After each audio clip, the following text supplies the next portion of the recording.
بصوا يا جماعه، كنت ماشي فلقيت الشاب المحترم ده بيعمل سندوتشات حلو وهادئ في منطقه يا جدعان ما فيهاش حد بيعمل السندوتشات دي. تعالوا نشوفوا بقى بيعمل ايه.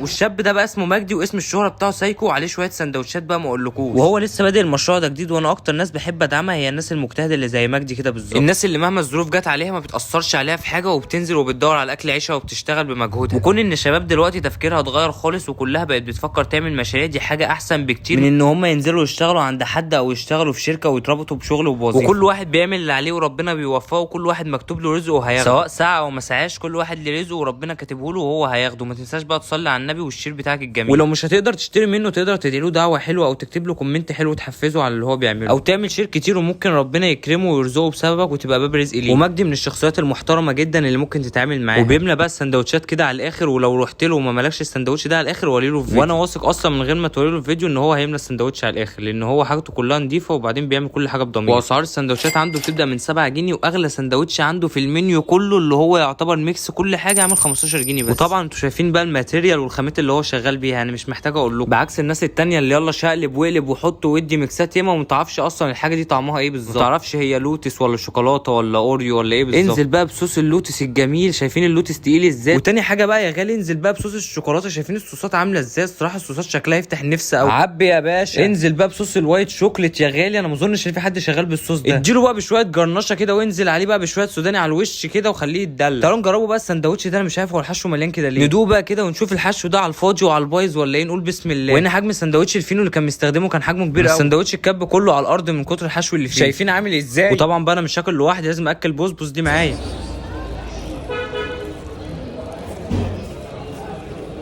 واللي هيقول لي انت عرفت اسمها منين هقول له مالكش دعوه، وبعدين انت مالك انت. وتاني سندوتش هو الشيدر المبشور ده، وده كان ناقصه يتحط على الجريل، كان طعمه هيبقى في حته ثانيه خالص. حجم السندوتش الصراحه والحشو اللي جواه فهو محترم قوي. وهنا بقى القطه بوسي بعد ما عجبها اللانشون راحت جابت واحده صاحبتها عشان تاكل معاها.